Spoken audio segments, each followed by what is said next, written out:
Dharmesh Sahu ji good evening. Ranjan Kumar good evening. सब लोग को गुड इवनिंग बाबू।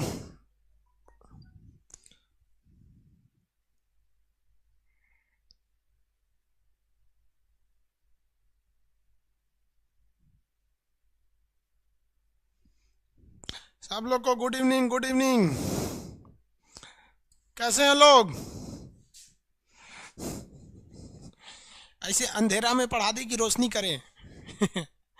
यार आंख दर्द करने लगता है दिन भर कैमरे के सामने रहते रहते। उब गया आदमी लाइट देख देख के। आप सब लोग बढ़िया है ना? इतना रोशनी ठीक है कि और कर दे? जल्दी जल्दी बोल दीजिए सब लोग को। खाना पीना खा के बैठ जाइए आप लोग अब।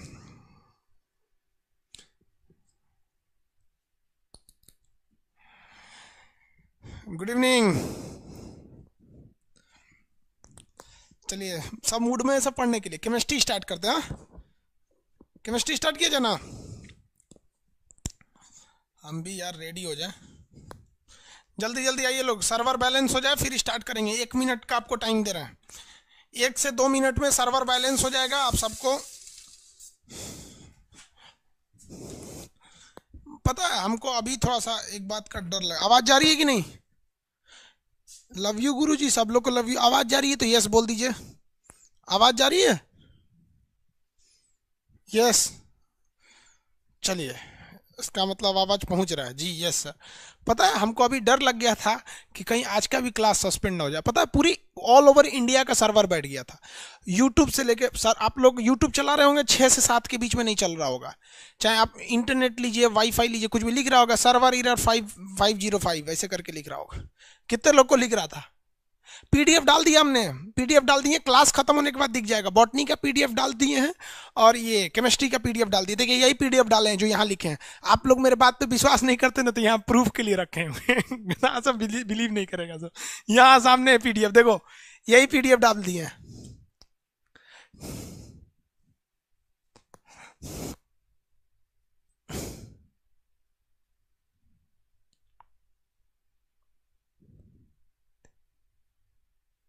यूट्यूब नहीं ना चल रहा था। वो सबके में प्रॉब्लम था। सबके में था। थोड़ा सा हम लोग का भी प्रॉब्लम ना दूर हो। 1-2 मिनट हम लोग और देख लेते हैं। तब तक सर्वर बैलेंस हो जाए। अचानक आके सर्वर पे धड़ाधड़ फुल क्लास लेने लगेंगे दिक्कत हो जाएगा। तब तक और सब आपकी पीडीएफ डाल दी गई है। यही पीडीएफ है देखिए। सामने जो पीडीएफ दिख रहा है ना यही पीडीएफ डाल दिया गया आप सब लोग के लिए। अब किसी को दिक्कत नहीं है। बॉटनी का भी पीडीएफ डाल दिए हैं। केमिस्ट्री का भी डाल दिए हैं। अब 1 से 2 घंटे में आप सब लोग को फ्लैश होने लगता है। धीरे धीरे धीरे धीरे सबको चला जाता है। फाइल लंबी रहती है टाइम लगता है।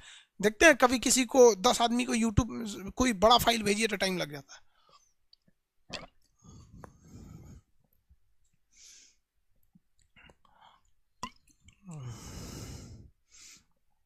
यार केमिस्ट्री में ना बहुत मजा आने वाला है। इनफैक्ट रियल बताएं बहुत मस्त टॉपिक है केमिस्ट्री। ये तार लटक रहा है ना सोचा चूहा काट देता है सो इसको। उन सबको हम खाना खिलाते हैं तो भी काट देते हैं। बहुत बदमाश है सब। गणपति बप्पा मोरिया। सबको समझ में नहीं आता है क्लास में काट देता है। स्टार्ट किया जाएगा अभी। 2 मिनट बस। अब रुक जाइए वरना सर्वर बैठ जाएगा तो दिक्कत हो जाएगा। बस 2 मिनट और उसके बाद चालू करेंगे।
केमिस्ट्री स्टार्ट करते। देखिए केमिस्ट्री की थी केमिकल की खोज मिस्र के लोगों ने, अभी इजिप्ट बोलते हैं, मिस्र, नक्शा में आपको मिस्र पढ़ाए, राजधानी उसकी काहिरा है वहां पर। केमिस्ट्री की उत्पत्ति कीमिया शब्द से हुई है, जिसका अर्थ होता है काली मिट्टी। सबसे पहले रासायनिक का गुण उन्होंने काली मिट्टी में देखा था, कीमिया से बन गया, केमिस्ट्री बन गया। केमिस्ट्री को विज्ञान का विज्ञान कहा जाता है, साइंस ऑफ द साइंस। मतलब दुनिया का हर साइंस में केमिस्ट्री है, कहीं पे भी घुस जाएंगे केमिस्ट्री है, समझ गया कि नहीं? तो कहा जाएगा विज्ञान का विज्ञान किसे कहते हैं? केमिस्ट्री। याद रखेंगे ना, विज्ञान का विज्ञान किसे कहा जाता है? केमिस्ट्री को कहा जाता है। साउंड जा रही है बाबू?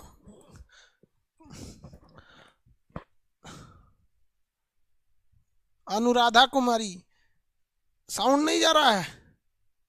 अनुराधा कुमार लिखेंगे, कुमारी लिखे, साउंड तो जा ही रहा होगा भाई। कान में आपके खोटी जमल है। केमिस्ट्री का साइंस का साइंस किसे कहते हैं? केमिस्ट्री को कहते हैं।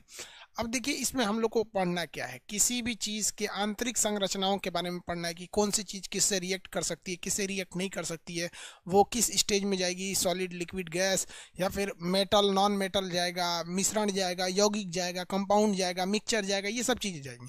इसमें ज़्यादातर चीज़ें इंग्लिश में ही यूज होती हैं, इंग्लिश हिंदी दोनों यूज़ किया जाएगा इसमें, लेकिन ज़्यादा यूज इसमें इंग्लिश हो जाता है। चलो भैया स्टार्ट किया जाए।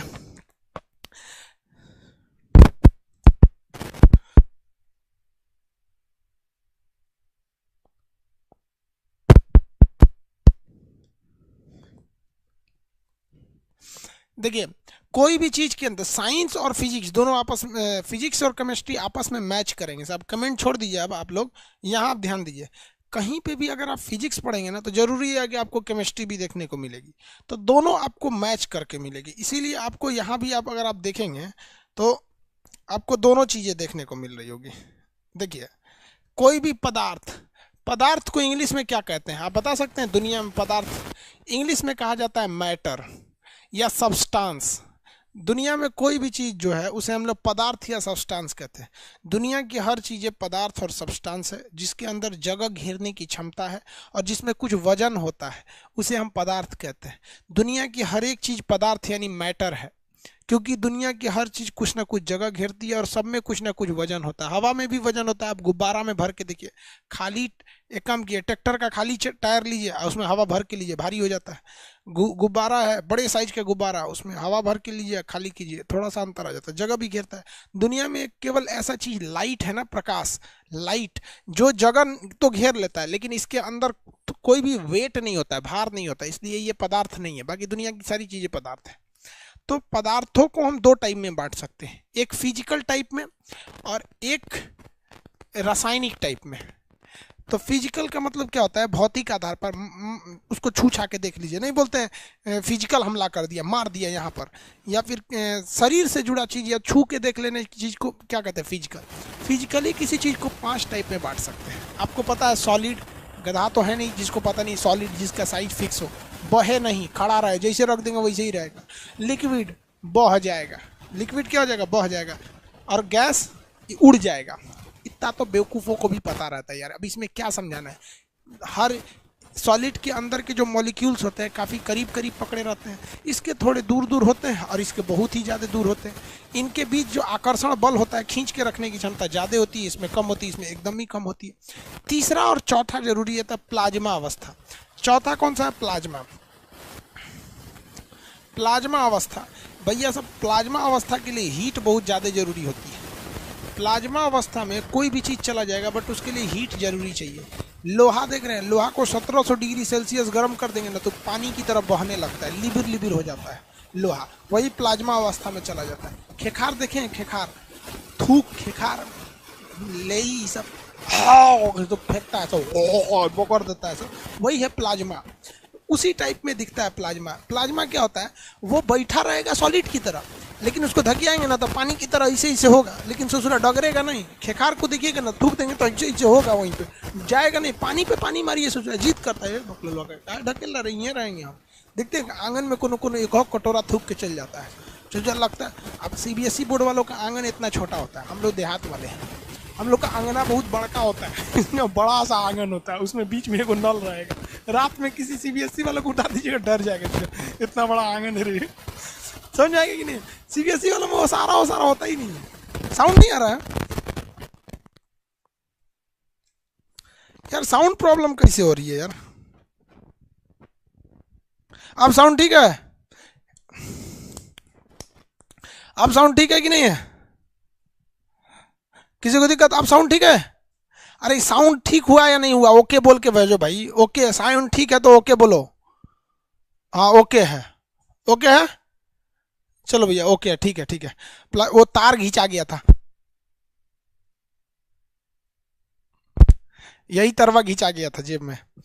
तो प्लास अवस्था कौन सी होगी? प्लाज्मा अवस्था।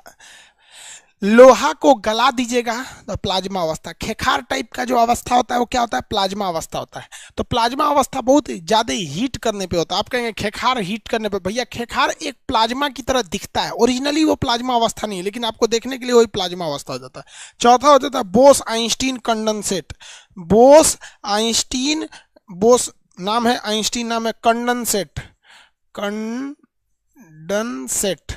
Bose Einstein condensate. अभी इस पे रिसर्च ही हो रहा है। आप पढ़े होंगे दुनिया की सबसे बड़ी मशीन जो थी वो जेनेवा में बनाई गई थी, large hadron collider. Large hadron collider, large hadron collider, large hadron collider दुनिया की सबसे बड़ी मशीन थी, जिसमें गॉड पार्टिकल को आपस में लड़ाया गया था। नाम क्या था उसका? हिप्स बोसान। क्या नाम था उसका? हिप्स बोसान, हिप्स बोसान। और आइंस्टीन साहब ने क्या बोला था कि किसी भी चीज की चाल प्रकाश की चाल से ज्यादा नहीं हो सकती। तो दो कणों को आपस में लड़ाया गया था प्रकाश की चाल पे, प्रकाश की चाल पर दो कणों को आपस में लड़ाया गया था। तो वो उस पर अभी रिसर्च चल रही थी। फिजिकली किसी चीज की चौथी पांचवी अवस्था समझ में आ गया? हिप्स बोसान, गॉड पार्टिकल। समझ में आ गया कि नहीं? गॉड पार्टिकल क्या होता है?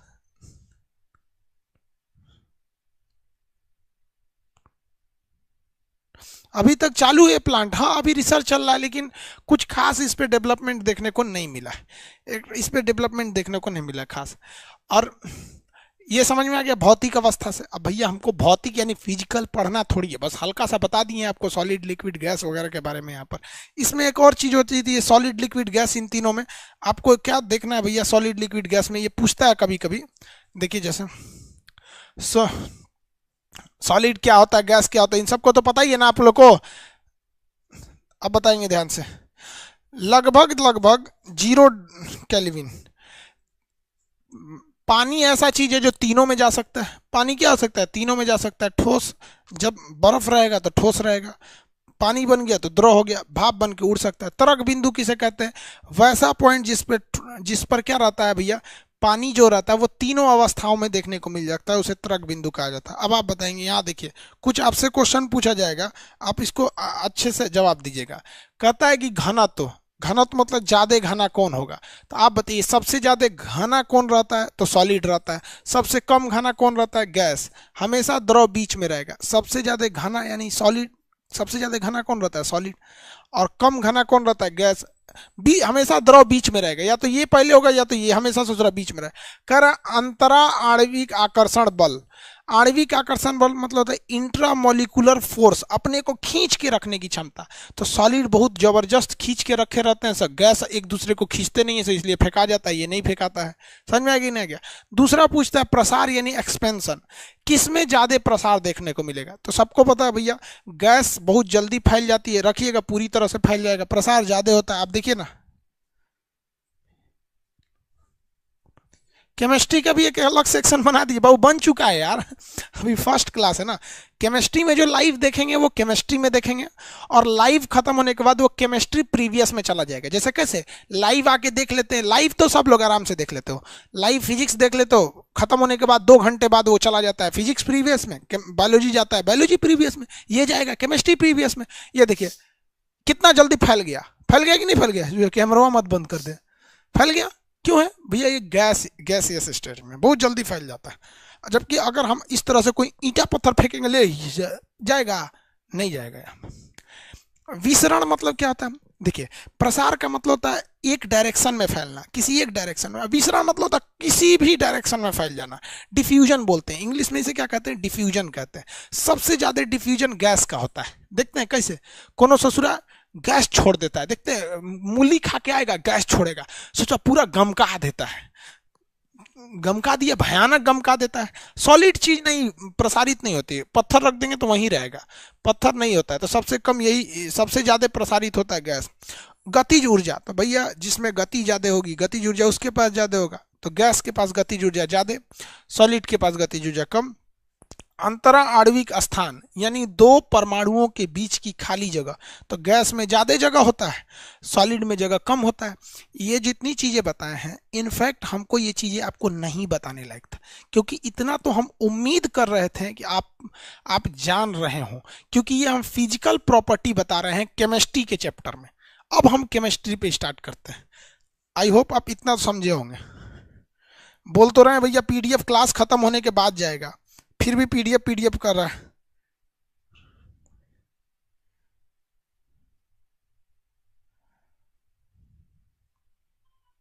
अच्छा, ग्रीन बोर्ड यूज करें?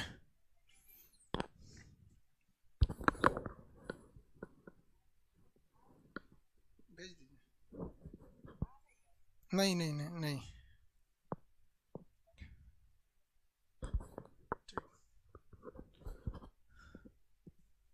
चलो भैया अब हम आते हैं केमिस्ट्री वाले पे। लड़का कह रहा है कि सर ग्रीन बोर्ड पे पढ़ाइए। ठीक है भैया, ग्रीन बोर्ड पे ही पढ़ाएंगे, ये बस आपको दिखाने के लिए कि ये पीडीएफ है आपका। अब हम केमिस्ट्री में कई चीज़ों के बारे में पढ़ना है, कार्बनिक पदार्थ, अकार्बनिक पदार्थ, शुद्ध पदार्थ, कई टाइप में होते हैं सब, प्लाज्मा अवस्था, ये सब देख लिए आप लोग। परमाणु मॉडल ये हटा दें, ग्रीन बोर्ड पे पढ़ाएं कि पीडीएफ पे पढ़ाएं? ग्रीन बोर्ड पे पढ़ाते हैं, सोचा इस पे पढ़ाइए नहीं पाएगा।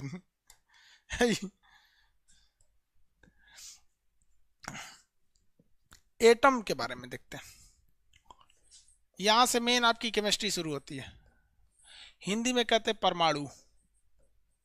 आपको पता है एक्चुअली में ये सब पूरा शब्द गलत है। शब्द कैसे गलत है, बात समझिए कैसे शब्द गलत है। एटम का मतलब होता है जिसे और तोड़ा नहीं जा सके, जिसे और तोड़ा नहीं जा सके। परमाणु, परम मतलब मैक्सिमम, अणु मतलब छोटका भाग, सबसे छोटका भाग, इसी को कहते हैं परमाणु।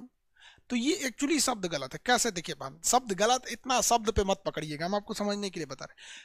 कोई मान के चलिए हमारा लड़का हुआ, इक्के गो लड़का हुआ, शादी ब्याह के 5 साल बाद तक इक्के गो लड़का रहा, तो 5 साल तक हमारा लड़का एकलौता कहलाएगा।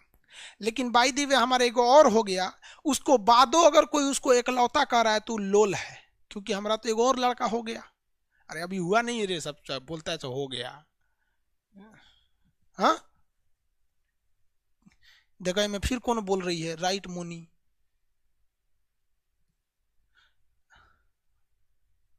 आगे बढ़े। इकलौता अब नहीं ना कोई कह सकता है। उसी तरह परमाणु का मतलब होता है सबसे छोटा, लेकिन इसे कई भागों में तोड़ा जा चुका है। कई भागों में क्या किया जा चुका है, तोड़ा गया है। इसको कई पार्ट में तोड़ा जाता है।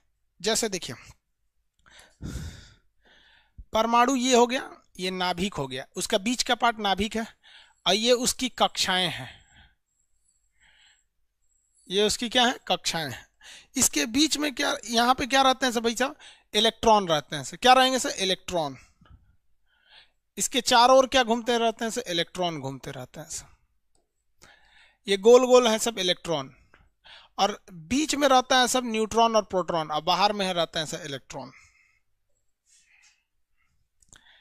ये पूरा का पूरा हिस्सा जो है ना वो परमाणु कहलाता है, पूरा का पूरा हिस्सा जो है वो परमाणु कहलाता है। लेकिन परमाणु के अंदर 3 चीजें पाए जाते हैं सर। जॉन डाल्टन ने कहा था कि परमाणु को तोड़ा नहीं जा सकता है, लेकिन इसे मुख्य रूप से इलेक्ट्रॉन, प्रोटॉन और न्यूट्रॉन में तोड़ा गया। इसके अलावे अन्य भागों में भी तोड़ा गया, इसके अलावे अन्य भागों में भी तोड़ा गया, लेकिन ये तीनों जो हैं इन्हें हम लोग कहते हैं मूल कण। मूल कण, मूल कण। हालांकि फंडामेंटल पार्टिकल्स होते हैं सब, ये मूल कण होते हैं। तो आप बताइए बाबू, परमाणु ये थोड़ी है, ये परमाणु का नाभिक न्यूक्लियस है, ये परमाणु का क्या है, न्यूक्लियस है, और ये पूरा का पूरा परमाणु है, पूरा का पूरा क्या है, परमाणु है। अब आप एक बात बताएंगे, न्यूक्लियस जो होता है, न्यूक्लियस, न्यूक्लियस के अंदर पाया जाता है न्यूट्रॉन और प्रोटॉन। तो न्यूक्लियस, न्यूक्लियस में क्या पाया जाएगा, न्यूट्रॉन प्लस प्रोटॉन। इस न्यूट्रॉन प्लस प्रोटॉन को हम लोग कहते हैं न्यूक्लियॉन। न्यूक्लियन क्या कहा जाएगा भैया? न्यूक्लियन कहा जाता है। क्या कहा जाता है? न्यूक्लियन कहा जाएगा। तो क्वेश्चन कहेगा इनमें से कौन न्यूक्लियन में शामिल नहीं है?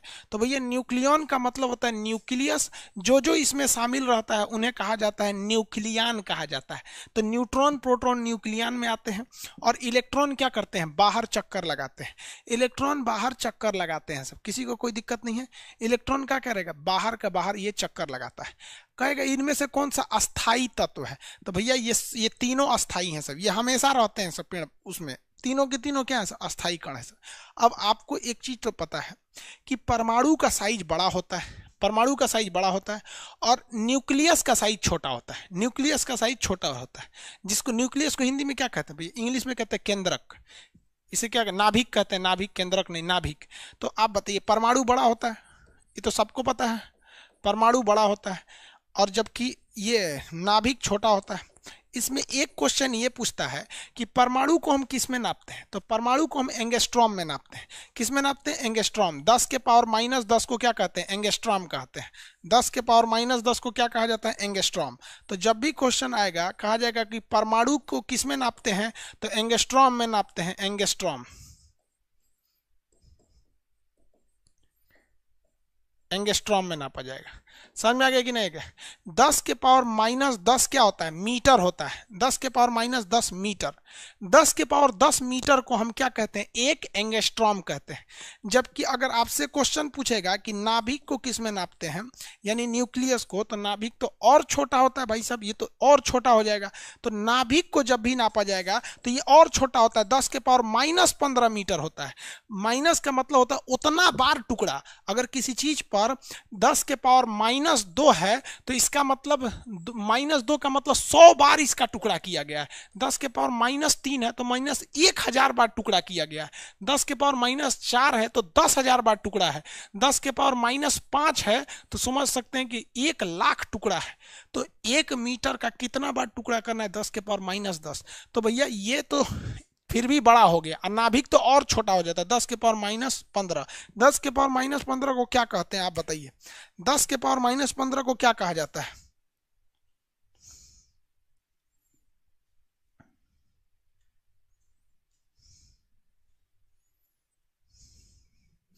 एसके मिश्रा कह रहे हैं कि सभी से, सब लोग से अनुरोध है कि सर को बोलिए स्टैटिक जीके पढ़ाएं।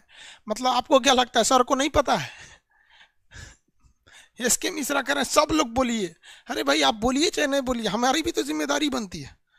हाँ, फर्मी बोलते हैं। वेरी गुड, फर्मी बोलते हैं। तो फर्मी बहुत छोटा होता है, फर्मी बहुत छोटा होता है, 10 के पावर -15 टुकड़ा होता है, ये -10 टुकड़ा है। तो नाभिक को जब भी नापा जाता है फर्मी में नापा जाता है, जबकि परमाणु को जब भी नापा जाता है एंगस्ट्रॉम में नापा जाता है। परमाणु को किस में नापा जाता है? एंगस्ट्रॉम में नापा जाता है। और नाभिक को किस में नापा जाता है? फर्मी में नापा जाता है। कंफर्म हो गया? किसी को कोई दिक्कत नहीं है?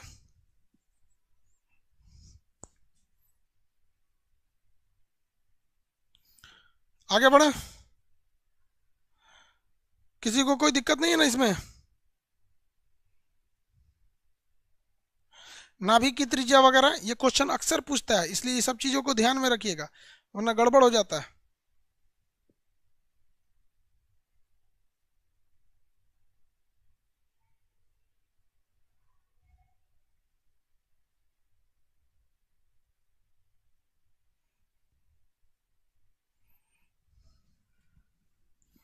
चलिए आगे देखते हैं। अब आगे एक चीज आप लोग को दिखाएं, मेरे लिए खुशखबरी है, आपके लिए भी खुशखबरी है।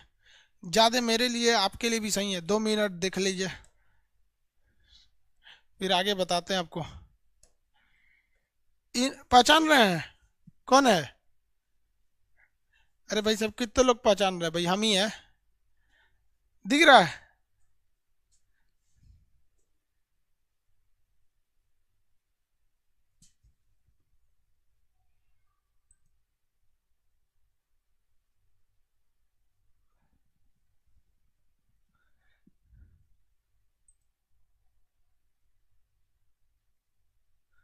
नहीं दिखा जी? किस चीज का है पता है? आप इसको ध्यान दीजिएगा, तो यहाँ आपको एक चीज देखने को मिलेगा, यूट्यूब इंडिया।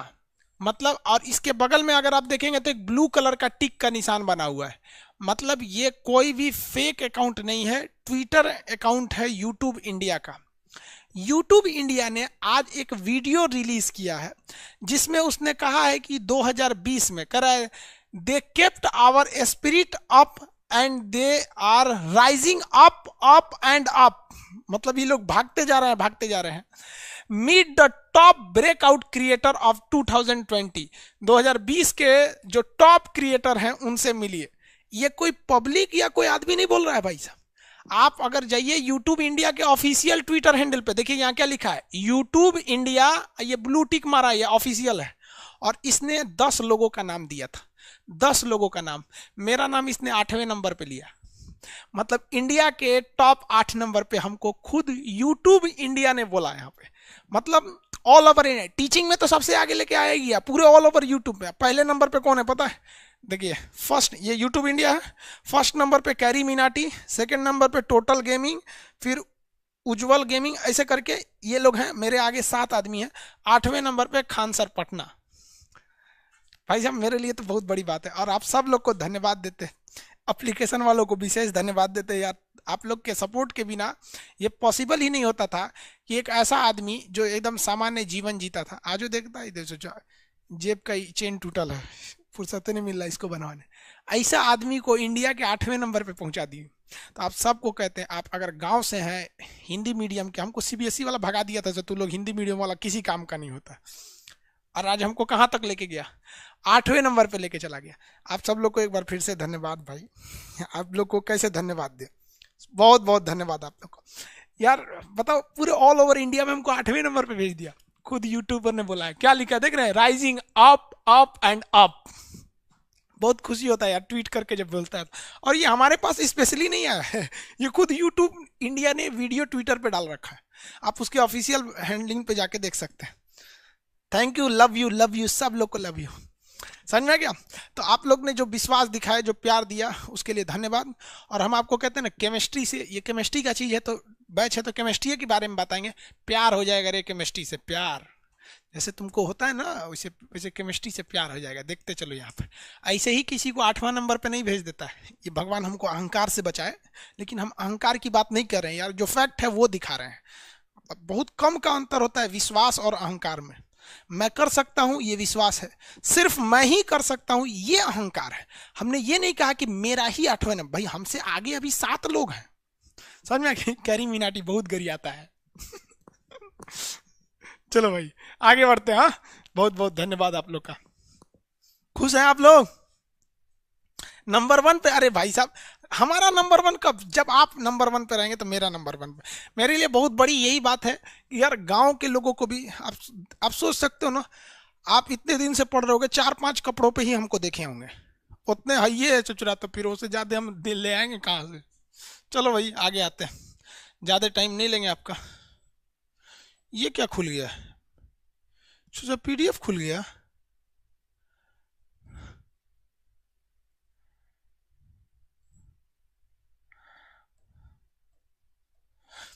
चलिए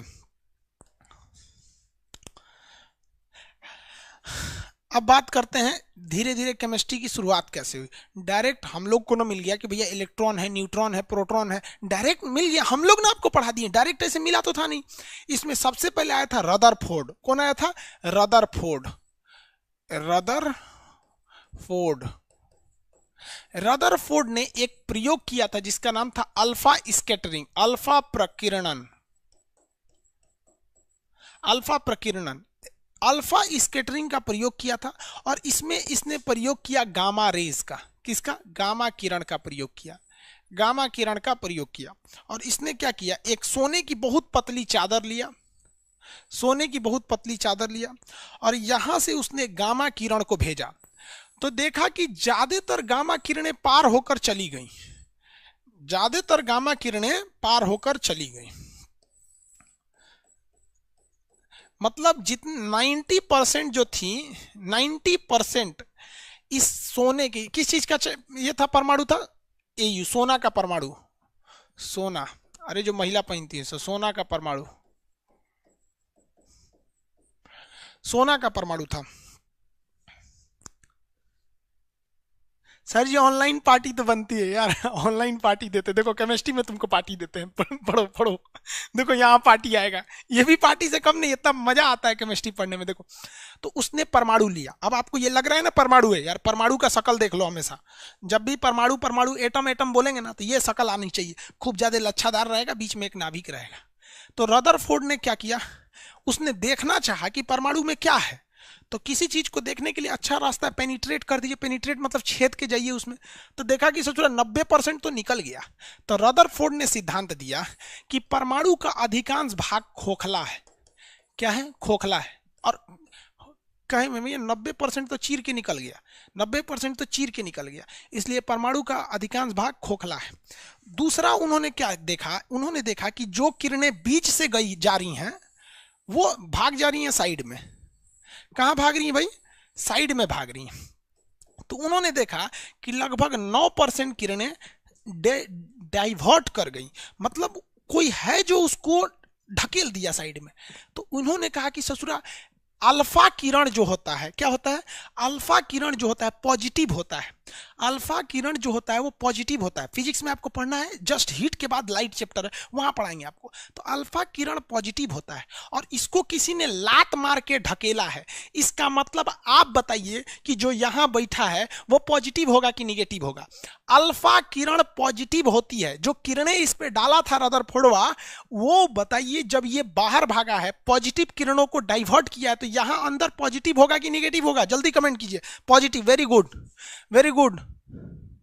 Siddharth Singh, very good, positive होगा। अरे निगेटिव कैसे होगा यार?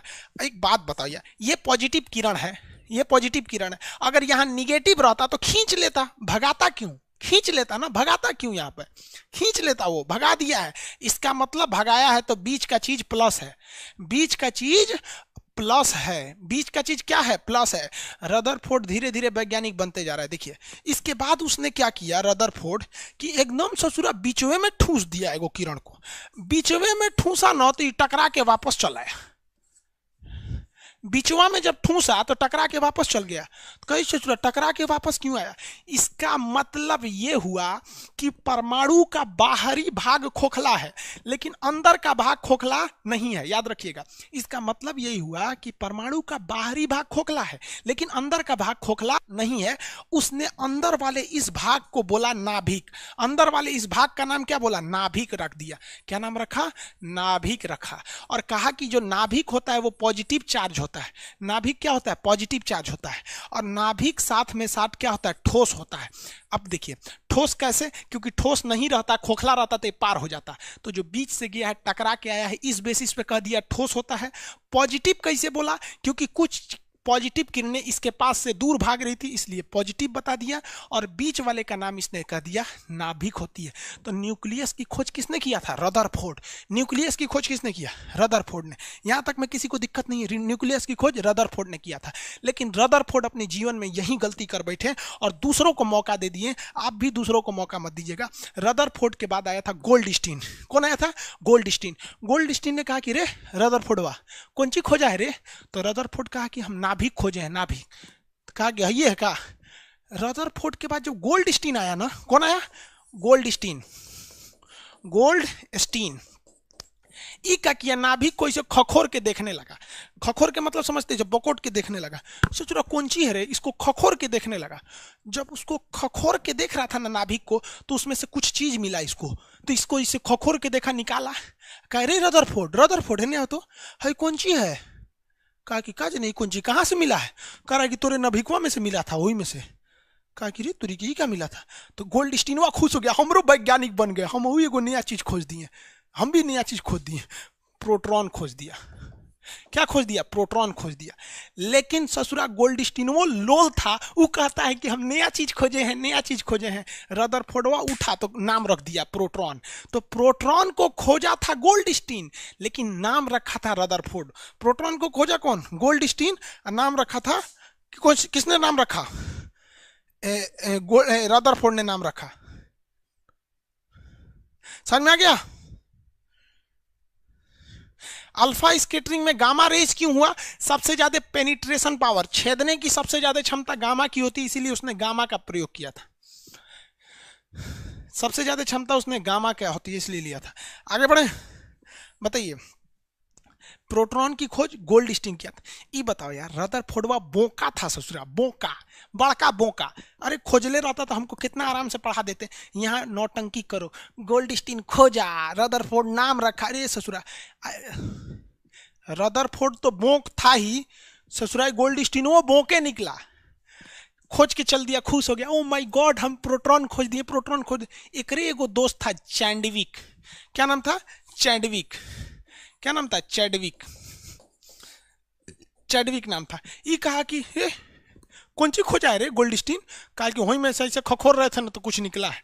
तो चैडविक वो जाके वहीं में खखोरने लगा, ये कौन सी है रे, ऐसे ऐसे खखोर खखोर के निकाला उसमें, गोल्डस्टीन को दिखाया, तो देख तो हाँ ये प्रोटॉन है क्या, कहा कि ना रे तो कोनो दूसर चीज है। तो चैंडविक क्या दूसर चीज है, हम वो वैज्ञानिक हो गए, वो नाम रख दिया न्यूट्रॉन। क्या नाम रख दिया, न्यूट्रॉन। ले ससुरा यो वैज्ञानिक हो गया, खखोर खखोर के वैज्ञानिक बन गया। तो न्यूट्रॉन की खोज किसने की दिया, चैडविक कर दिया। किसने कर दिया, चैडविक। अब चैडविकवा का एगो गोतिया में का एगो आदमी था, उसका नाम था जे थॉमसन। उसका नाम क्या था, जे थॉमसन। ई बोका ससुरा महा बोका था, समझिए कैसे, ये बाहर खोज रहा था, कह रहा था कहाँ है प्रोटॉन, कहाँ है, इस ससुरा प्रोटॉन बाहर खोज रहा था, कह रहा था न्यूट्रॉन कहाँ है, न्यूट्रॉन कहाँ है, प्रोटॉन का, ये बोकवा को मिल ही नहीं रहा था। लेकिन इसको यहाँ एगो दूसर चीज मिल गया, ये खोज के उखाड़ के ले गया चैंडविक को, ये चैंडविक देख तो ये न्यूट्रॉन है।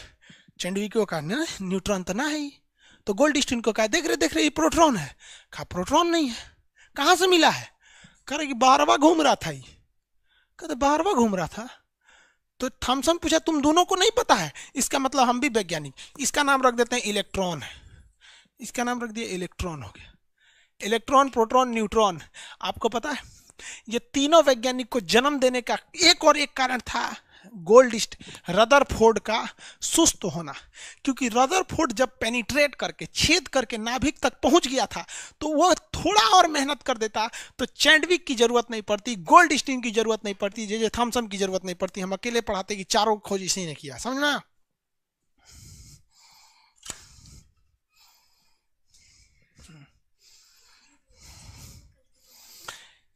समझ में आ गया कि नहीं आ गया? किसी को कोई दिक्कत है? आगे बढ़े, किसी को कोई दिक्कत है तो बताइए।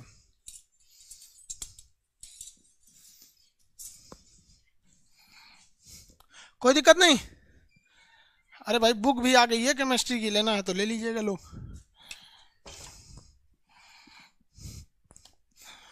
समझ में आ रहा है कि नहीं आ रहा है यार? चलिए कोई दिक्कत नहीं, नो सर। अल्फा प्रकीर्णन की खोज किसने किया, तो रदरफोर्ड ने किया। नाभिक की खोज रदरफोर्ड। नाभिक क्या होता है, पॉजिटिव होता है, नाभिक ठोस होता है, परमाणु का अधिकांश भाग क्या होता है, खोखला होता है। किसी को कोई दिक्कत नहीं? अब यहाँ आते हैं इलेक्ट्रॉन, प्रोटॉन, न्यूट्रॉन के बारे में देख लेते हैं कुछ अलग से। देखिए इलेक्ट्रॉन को ई से दिखाते हैं, प्रोटॉन को स्मॉल पी से, न्यूट्रॉन को एन से दिखाते हैं। किसे दिखाते हैं, एन से दिखाते हैं। अब भैया खोज करने वाले तो सबको पता है, खोज किसने किसने किया तो सबको पता है। खोजा कौन, जे थॉमसन, इसको गोल्डस्टीन, इसको चैडविक।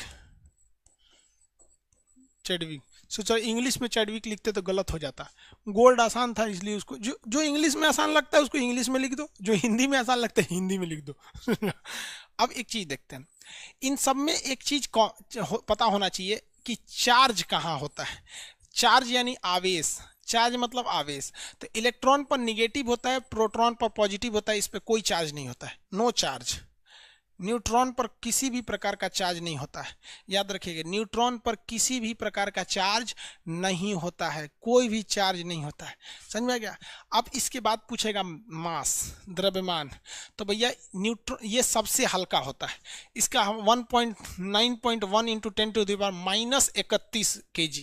अब आप बताइए ना, -31 का मतलब बहुत तोड़ दिया है, और इसका होता है 1.6725 इंटू 10⁻27 kg। और न्यूट्रॉन सबसे भारी होता है 1.6748 इंटू 10⁻27। सबसे भारी कौन होगा भैया, न्यूट्रॉन। सबसे हल्का कौन होगा, इलेक्ट्रॉन। एग्जाम में भूल जाएंगे आप, एग्जाम में इस चीज को भूल जाएंगे, याद रखने का तरीका समझिए।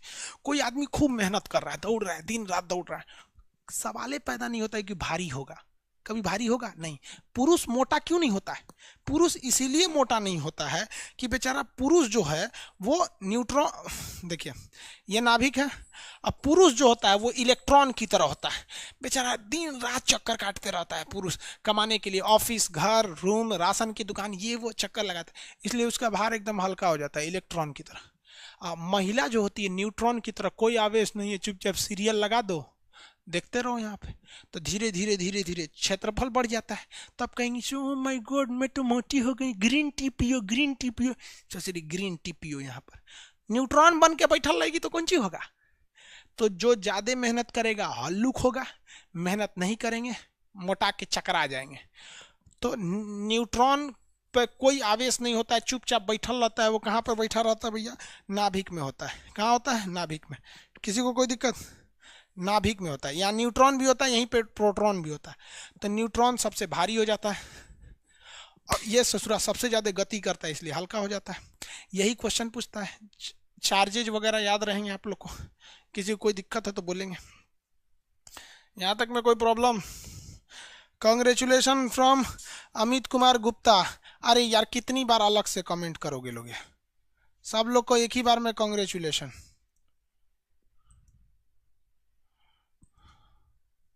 बार बार एक ही कमेंट क्यों करते हैं भाई? बाकी लोग को भी दिखे। ये कौन लड़का है बेवकूफ? एक लड़की थी दीवानी सी, लिखता है एक दो क्वेश्चन कर दीजिए। कैसन कैसन नाम रखता है ऐसा?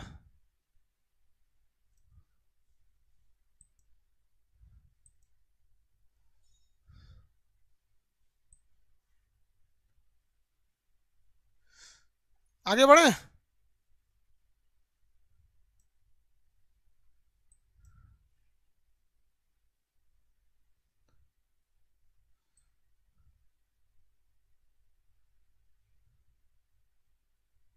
क्या आज पहली बार देखे? हमको आज पहली बार देखे। नहीं यार तबीयत खराब नहीं है, समझ में आ गया। थोड़ा सा थकान है, तबीयत खराब नहीं है, एकदम बढ़िया है। इतना तो समझ में आ गया होगा। अब आगे पढ़ाना है। परमाणु मॉडल में किसी को दिक्कत है? भारी हल्का हेन तेन चीज किसी को दिक्कत है तो बोलो, हम कमेंट देख रहे हैं आपका, फिर आगे पढ़ाएंगे। किसी को यदि दिक्कत है तो बोलेंगे, फिर हम आगे पढ़ाएंगे।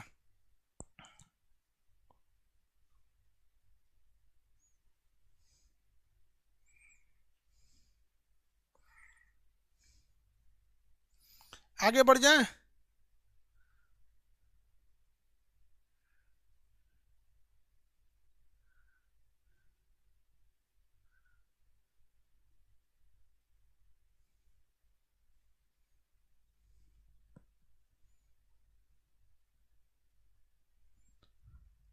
जी सर, चलिए आगे बढ़ जाता है। Very good. यहाँ देखिए भैया, यहाँ ये नाभिक है, इसमें प्रोटॉन है, इसमें न्यूट्रॉन है, ये बाहर वाले इलेक्ट्रॉन है सब। अब इसमें जो परमाणु होता है ना बाबू, परमाणु का भार नहीं होता है। आपसे एक रियलिटी बात बताते हैं। झूठ बोला जाता है कि परमाणु का भार होता है, ये सबसे बड़ा झूठ है केमिस्ट्री का। भार जो होता है वो नाभिक का होता है, परमाणु का भार होता ही नहीं है। रियलिटी बता रहे हैं आपसे। परमाणु, ये टोटल परमाणु का कोई भार नहीं होता है। एक्चुअल में जो भार होता है वो नाभिक का होता है।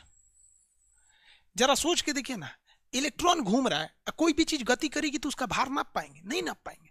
प्रोटॉन नाभिक के अंदर रहता है पॉजिटिव चार्ज के थ्रू, इलेक्ट्रॉन जो होता है वो न्यूट्रॉन निगेटिव चार्ज के थ्रू अंदर बैठा रहता है। तो जब कभी भी हम आपसे कहें कि परमाणु भार, तो कहने समझने के लिए आप समझिए कि परमाणु भार है, बट नापना आपको क्या चीज है? नापना क्या चीज है? नापेंगे क्या? तो नापने के लिए जरूरी होता है परमाणु का भार, नाभिक का भार। तो हम आपको यहाँ एक बात में लिख सकते हैं, यहाँ एक चीज कि परमाणु भार यानी एटॉमिक वेट, परमाणु को एटॉमिक वेट कहेंगे ना, ये किसके बराबर होता है? लिख सकते हैं नाभिक का भार? नहीं लिख सकते हैं। और नाभिक में होता क्या है? Neutron plus proton. तो हम ये लिख सकते हैं ना, नाभिक का भार बराबर न्यूट्रॉन प्लस प्रोटॉन। नाभिक का भार, नाभिक के भार को हम ए कहते हैं। ए बराबर होता है एन प्लस पी। ए बराबर एन प्लस पी। ए बराबर क्या होता है, एन प्लस पी। यानी कहने के लिए ये परमाणु भार है, बट रियल में ये क्या चीज है, रियल में ये है आपके नाभिक का भार। रियल में क्या है, ये नाभिक का भार होता है। आगे बढ़ जाए, अगर आपको किसी चीज का नाभिक मिल जाए, अगर किसी चीज का अगर आपको भार मिल जाए, जैसे हम आपसे कहते हैं कैल्शियम का परमाणु भार 40 होता है, तो आप ये मत समझिएगा कैल्शियम का परमाणु भार 40 है। कैल्शियम के नाभिक के अंदर प्रोटॉन और न्यूट्रॉन को जोड़ेंगे तो वो कितना आएगा, 40 आएगा। तो परमाणु भार एक्चुअली एक संख्या है। परमाणु भार क्या है, एक्चुअली एक संख्या है। अब दूसरी बात आती है परमाणु क्रमांक की। परमाणु क्रमांक की, क्रमांक, क्रमांक का मतलब होता है नंबर, एटॉमिक नंबर। इंग्लिश में क्या कहते हैं, एटॉमिक नंबर। एटॉमिक नंबर क्या होता है, कितने लोग बता सकते हैं कि एटॉमिक नंबर क्या होगा? नंबर ऑफ प्रोटॉन को हम कहेंगे या नंबर ऑफ इलेक्ट्रॉन को कहेंगे? मतलब देखिए, इलेक्ट्रॉनों की जितनी संख्या होती है ना, उतनी ही संख्या प्रोटॉन की होती है। अगर किसी चीज में 20 ठो इलेक्ट्रॉन रहेगा तो उसमें 20 ही प्रोटॉन रहेगा। जितनी संख्या में बाहर इलेक्ट्रॉन रहते हैं उतनी ही संख्या में अंदर क्या रहता है, प्रोटॉन रहता है।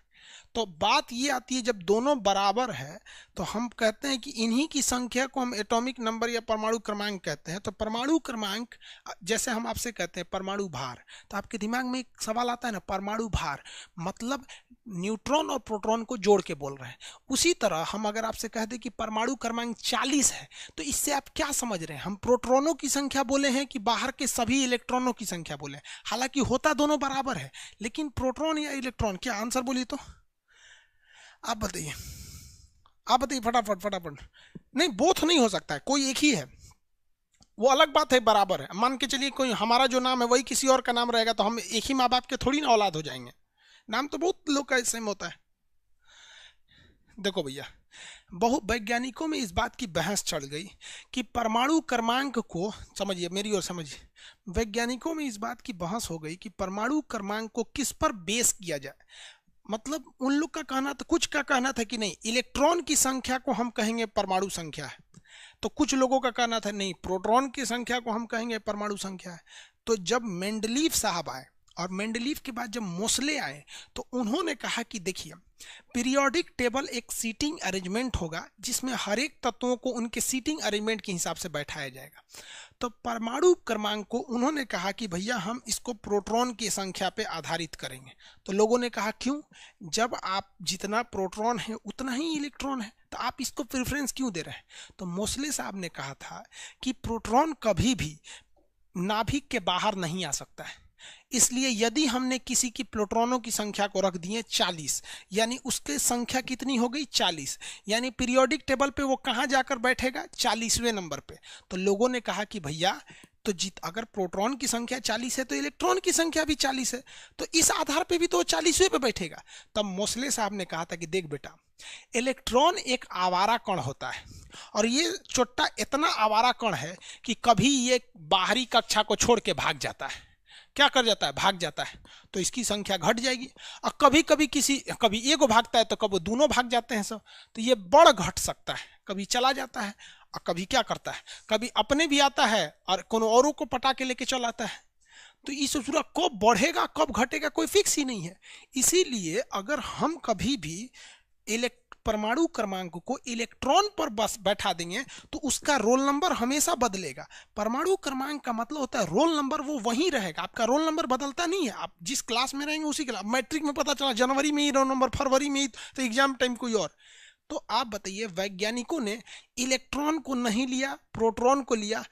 यस, अच्छा किया या नहीं किया? अच्छा किया यार, नहीं अच्छा करता तो पता चलता कंफ्यूजन रहता, हाइड्रोजन कहाँ बैठेगा, कभी दे देगा तो आगे बढ़ जाएगा, पीछे बढ़ जाएगा। इसलिए इन्होंने किस पे बैठा दिया, परमाणु क्रमांक को प्रोटॉनों की संख्या पर बैठा दिया।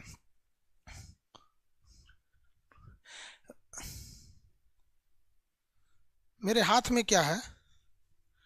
अरे यार मेरे हाथ में कलम है, और क्या है? अजीब है ये पढ़ाने वाला, ये चीज है। और आगे बढ़े। अच्छा किया, चलो बढ़िया है, अच्छा किया, बहुत अच्छा किया। हाँ बहुत अच्छा किया। बहुत अच्छा किया। देखो भैया बहुत अच्छा किया यहाँ पे। देखिए, तो प्रोटॉनों की संख्या को हम ए जेड से दिखाते हैं। इसको परमाणु क्रमांक को किससे दिखाते हैं? जेड से दिखाते हैं। जितना जेड रहता है उतना ही प्रोटॉन रहता है, और जितना प्रोटॉन रहता है उतना ही इलेक्ट्रॉन रहता है। तो देखिए सबसे पहले हमने लिखा है जेड। जेड जो होता है यानी परमाणु क्रमांक। परमाणु क्रमांक, इतना फुर्सत है किसी को लिखेगा परमाणु क्रमांक? परमाणु क्रमांक की जगह जेड लिख दीजिए। और जेड किसको दर्शाता है? प्रोटॉन को दर्शाता है। और ये प्रोटॉन इलेक्ट्रॉन को दर्शाता है, लेकिन जेड कभी भी इलेक्ट्रॉन के बराबर हो भी सकता है, नहीं भी हो सकता है। डायरेक्टली आप ये नहीं कहिएगा परमाणु क्रमांक को हम इलेक्ट्रॉन की संख्या मान लेंगे। हाँ ये कह सकते हैं कि परमाणु क्रमांक प्रोटॉनों के बराबर है और प्रोटॉन इलेक्ट्रॉन के बराबर होते हैं। समझ में आ गया? इसमें किसी को दिक्कत? एक चीज बोलते हैं, आर्गन जो है एक तत्व है, आर्गन ए आर से दिखाते हैं, 1840 होता है। 1840 होता है। इसमें कितने लोग बता सकते हैं इसमें इसका भार जो है वो 18 है या 40 है? आर्गन जो लिखे 1840 वहां पर, उसमें आर्गन जो हम 1840 लिखे हैं वहां उसका भार 18 है या भार 40 है? आप बताएंगे उसमें भार 18 या 40 है? भैया 18 भी बोल दिया किसी ने, 40 है यार। इतना तो कमजोर नहीं होना चाहिए यार जो आप 18 बोल रहे हैं। याद रखने का तरीका समझिए। आप कोई भी भारी चीज होती है, भार होता है, तो पैर में बांध के थोड़े चलते हैं। अब मान के चलो यार बैग है ये, देखो ये बैग है मेरा सपोज है, तो इसको पैरवा में बांध के चलेंगे? अरे बैगवा को आदमी ऐसे ही लेके चलेगा? भार हमेशा कहाँ रखता है आदमी? ऊपर रखता है। भार हमेशा ऊपर रखता है। तो ये भार हो गया। क्या हो गया? भार हो गया। किसी को कोई दिक्कत है? और इस ये क्या हो गया? परमाणु क्रमांक हो गया। परमाणु क्रमांक हो गया। इतना में तो किसी को दिक्कत नहीं है, इतना में कोई दिक्कत नहीं ना है। अब एक बात हम आपसे पूछते हैं, देखते हैं कितने लोग केमिस्ट्री को समझ के पढ़ते हैं और कितने लोग ऐसे ही पढ़ते हैं। ये जो बाबू भार है, ये जो भार है 40, ये किस किस को जोड़ के दर्शाया जा रहा है? आप बताइए तो। भार क्या दर्शाता है? परमाणु भार परमाणु के भार को दर्शाता है कि नाभिक को? आपको पता है नाभिक को। यानी इसमें कौन कौन सी संख्या जोड़ी गई है भार निकालने के लिए? भार जो निकाला गया है 40, उसमें क्या क्या जोड़ा गया है? हाँ प्रोटॉन और न्यूट्रॉन, वेरी गुड। प्रोटॉन और न्यूट्रॉन जोड़ा गया है। प्रोटॉन प्लस न्यूट्रॉन जोड़ा गया है, वेरी गुड।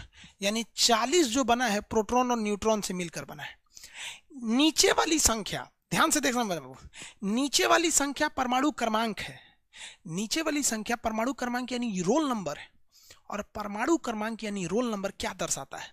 वो इलेक्ट्रॉन को दर्शाता है या प्रोटॉन को दर्शाता है? बस इतना बता दीजिएगा। ये 18 संख्या ये इलेक्ट्रॉन को दर्शा रहा है या प्रोटॉन को दर्शा रहा है?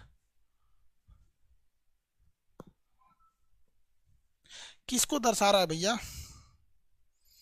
हाँ प्रोटॉन को दर्शा रहा है, वेरी गुड। प्रोटॉन को दर्शा रहा है। किसको दर्शा रहा है? प्रोटॉन को दर्शा रहा है। हालांकि ये अलग बात है कि जितना प्रोटॉन रहता है उतना ही इलेक्ट्रॉन रहता है। इलेक्ट्रॉन निकालने का डायरेक्ट में कोई फॉर्मूले नहीं है। ये बस कहा जाता है कि नीचे वाली संख्या प्रोटॉन है और इतना की ही मात्रा में इलेक्ट्रॉन होता है। कितने लोग आप में से ये बता सकते हैं कि आर्गन के पास न्यूट्रॉनों की संख्या कितनी होगी? इस आर्गन के पास न्यूट्रॉन कितने होंगे? कितने लोग बता सकते हैं? समझो यार कितना सिंपल है। प्रोटॉन और न्यूट्रॉन को जोड़े हैं तो 40 आया है, और अकेले प्रोटॉन 18 है, तो पूछेंगे न्यूट्रॉन कितना होता है? न्यूट्रॉन बोलो कितना होगा? 22। अरे यार 22 होगा गधा, इतना नहीं समझ में आता है यार। प्रोटॉन और न्यूट्रॉन इन दोनों को जोड़े हो तो 40 आया है। अब प्रोटॉन की वैल्यू 18 है, प्रोटॉन की वैल्यू 18 है, तो भैया आर्गन इसकी कितनी होगी? 22। तभी ना 18 और 22 करोगे तो 40 आएगा। नहीं आ गया? आ गया कि नहीं आ गया? आ गया। सिंपल है यार। केमिस्ट्री हल्ला करता है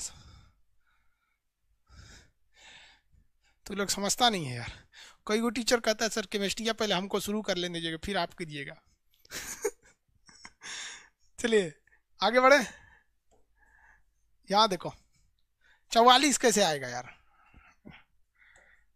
अरे वो प्लस कर दिए क्या? गलत कुछ कर दिए थे क्या? उधर माइनस करना चाहिए था। चलो छोड़ो, इधर देखो यहाँ।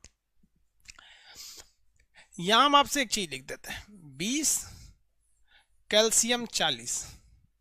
ये ऊपर वाली संख्या ए है यानी परमाणु भार है, और ये वाली जेड है। जेड मतलब होता है परमाणु क्रमांक, एटॉमिक नंबर, और ये वाली संख्या होती है परमाणु भार।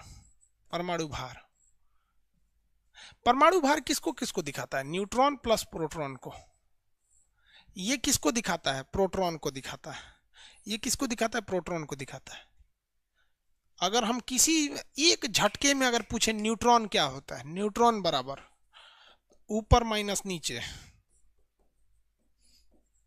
ऊपर माइनस नीचे, धाए से। नो दिमाग लगाइए, कंसेप्ट समझा दिया, दिमाग लगाना छोड़ दीजिए। प्रोटॉन बराबर क्या होता है? न्यूट्रॉन। देखो अगर हम पूछे न्यूट्रॉन क्या है, न्यूट्रॉन ऊपर माइनस नीचे कितना हो गया? 20। कितना हो गया? 20। कितना हो गया? 20। Very good. और दे,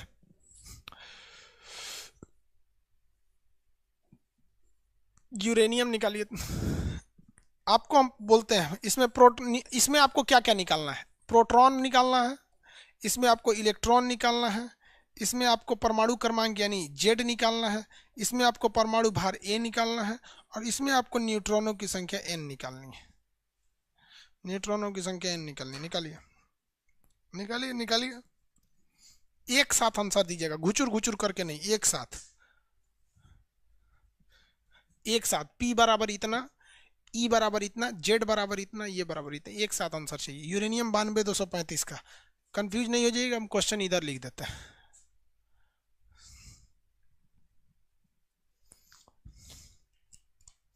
आंसर दीजिए, 2 मिनट टाइम देते हैं आपको।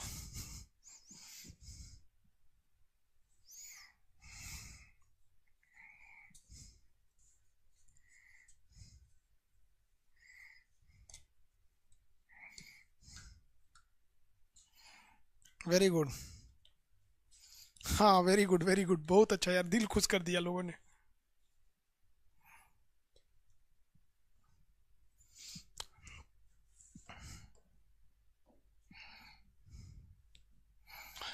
प्रोटॉन क्या होता है भैया? ये क्या हो गया प्रोटॉन? प्रोटॉन जो होता है वो क्रमांक को दर्शाता है, परमाणु क्रमांक को दर्शाता है, जो ठीक नीचे लिखा है 92। और ये इलेक्ट्रॉन किसके बराबर होता है? इलेक्ट्रॉन प्रोटॉन के बराबर होता है, तो ये भी 92 हो जाएगा। जेड किसे कहा जाता है? तो जेड मतलब होता है परमाणु क्रमांक। जेड मतलब क्या होता है? परमाणु क्रमांक, ये वाला जेड, ये भी 92 हो जाएगा। ए मतलब क्या होता है? परमाणु भार होता है। ए मतलब क्या होता है? भार, ऊपर रहता है ए। कितना है भैया? 235। 235, 235। एन, एन क्या हो गया भैया? एन होता है ऊपर वाली संख्या यानी ए, माइनस नीचे वाली संख्या जेड। एन बराबर ए माइनस जेड।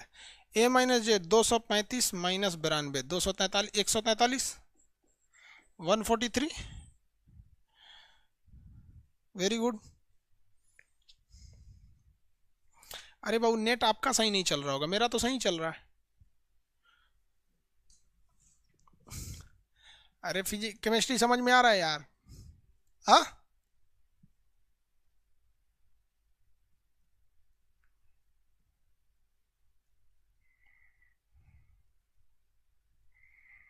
केमिस्ट्री समझ में आ गया?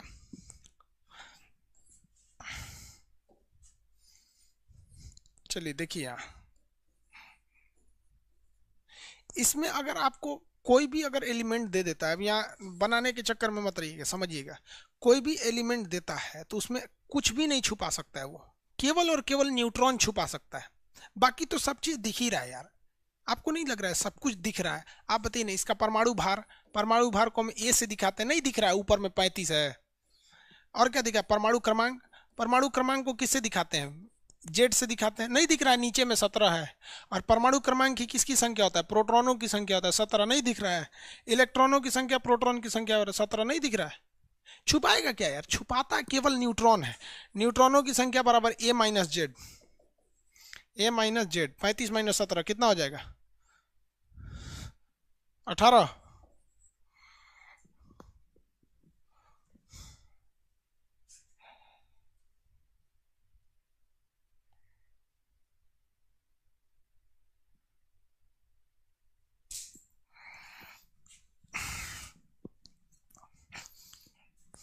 हो गया? किसी को कोई दिक्कत है? आज केमिस्ट्री का फर्स्ट क्लास था, इसलिए आज इतना ही रहने देते हैं। कल लंबा क्लास ले लेंगे 10-11 बजे तक, ठीक है? आज फर्स्ट क्लास है, फर्स्ट क्लास में ज़्यादा नहीं लेना चाहिए। कई लड़कों को मतलब वो नहीं लगता है। आप मन से करिए। और कई लड़कों का ना कि सर खाना वाना भी नहीं खाए हैं, बनाने जाएंगे सब बहुत जल्दी। सब लोग तो होते नहीं है। दुनिया में सबसे ज़्यादा कौन किसी को कौन मानता है पता है? मम्मी। मम्मी मानती है, माँ। मम्मी को बताया कि मम्मी आज 8 बजे से भी अब रेगुलर क्लास लेना पड़ेगा। तो थोड़ा सा गला में बजा था ना, तो देखिए मेरी मम्मी ना दूध भेजी, गर्म करके भेजी, बोतल पकड़ बोतल टेढ़ा हो गया। लेकिन आप सब लोग को कहते हैं यार, दुनिया में कितने भी बड़े हो जाओगे ना, माँ बाप के आगे छोटे ही रहोगे। और आप जहाँ हैं ना, वो माँ बाप की बदौलत है। किसी को परवाह नहीं रहता। पापा को बोले पापा केमिस्ट्री की क्लास लेना है, जा रहे हैं, कोई दिक्कत नहीं, जाओ। लेकिन मम्मी दूध भेज दी कि गले में थोड़ा सा प्रॉब्लम है, ठंडी का दिन है, पी के रहो। गला ठीक रहेगा तो क्लास रेगुलर लोगे, नहीं तो फिर बीमार पड़ोगे, दिक्कत हो जाएगा। अब सबको कहते हैं यार, माँ बाप की इज्जत करना यार बहुत बड़ी चीज़ होते हैं ये लोग। आपकी मम्मी पापा भी बहुत मानते होंगे, हाँ? उनकी चेहरे पे एक बार खुशी ला दीजिएगा, मन लगा के पढ़ाई कीजिए, एकदम रिजल्ट लेके रहना है। कैसे नहीं होगा ससुरा रिजल्ट? आप लोग के लिए बहुत बहुत सॉलिड चीज लाए हैं। तो रेलवे का मतलब वो ला रहे हैं, 2 दिन में पहुंच जाएगी। मतलब निकल चुका है, रास्ते में है वो। और 9 लाख की किताबें हैं, उसको जल्दी से जल्दी ले लेंगे लोग। 149 रुपये है। अगर आप 1 रुपया बढ़ा के दीजिएगा तो 150 दे दीजिएगा, हमको मिल जाएगा 1 रुपया। नहीं चाहिए यार, आप 149 में खरीद लेना, ठीक है? हाँ, थोड़ा सा अगर दूर के एरिया में है तो फिर रेट महंगा हो जाएगा। वो हम नहीं महंगा कर रहे हैं, वो दुकानदार आएगा ले जाएगा तो महंगा नहीं होगा यार। उतना तो समझदारी है। ठीक है, अब कल क्लास करेंगे, कोई दिक्कत नहीं। केमिस्ट्री समझ में आया या नहीं, ये बताइए।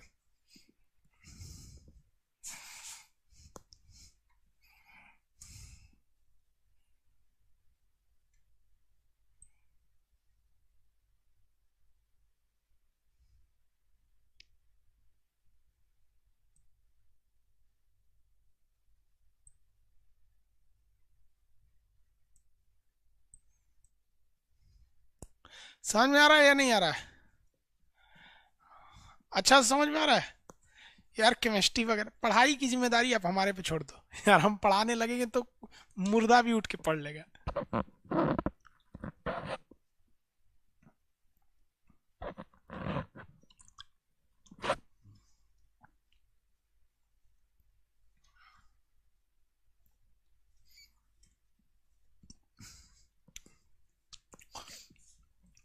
करेंट अफेयर के लिए देखिए बाबू, बता देते हैं आपको करेंट अफेयर के लिए। करेंट अफेयर कहाँ गया?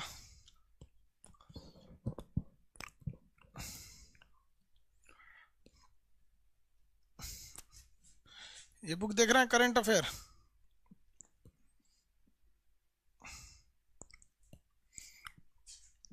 इसको पढ़ा देंगे, बस छप के 2-3 दिन में निकल जाएगी। आपको पढ़ा देंगे, पढ़ लीजिएगा लोग। किसी कोई दिक्कत नहीं, कल मिलेंगे लोग, ठीक है? Good night.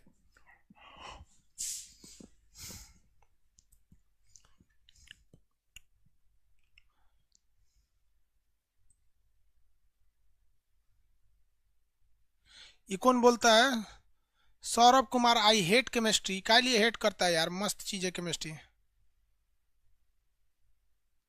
नवीन कुमार, मेरा भाई नशा बहुत करता है, मारो साले को, बांध के नशा छोड़ देगा।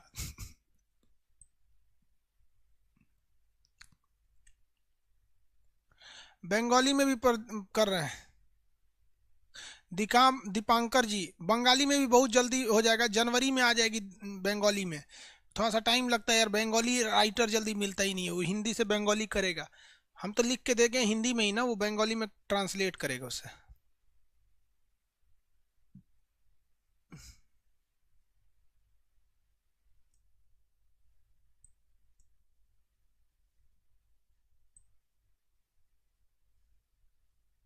अच्छा, बीएसएनएल पे एक वीडियो बना दीजिए।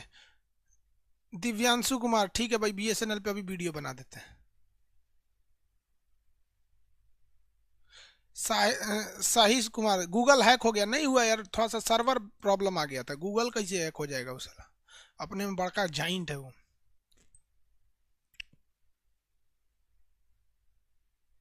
वीडियो क्वालिटी गुरुजी, वीडियो क्वालिटी आ चुकी है, आप लोगों के बीच टेस्टिंग चल रहा है, कुछ कुछ लोगों तक पहुंच चुका है। इस हफ्ते टेस्टिंग हो जाएगा, फिर आपको लॉन्च कर दिया जाएगा। टेस्टिंग कर रहे हैं, आप लोग के बीच में ही कर रहे हैं। कुछ कुछ लड़कों के पास वीडियो क्वालिटी के ऑप्शन हैं, कुछ कुछ के पास नहीं, मतलब 80% के पास नहीं है, 20% के पास है। वो जैसे जैसे रिव्यू देंगे कि सर थोड़ा और सुधार दीजिए, ऐसे कर दीजिए, ऐसे कर दीजिए, कंप्लीट करके फिर एक ही बार सबको दे देंगे, ठीक है। वीडियो क्वालिटी दे देंगे, डाउनलोड ऑप्शन दे देंगे, अब पीडीएफ का जो झमेला था वो कर देंगे, सब हो जाएगा। चलो बढ़िया, गुड नाइट, गुड नाइट।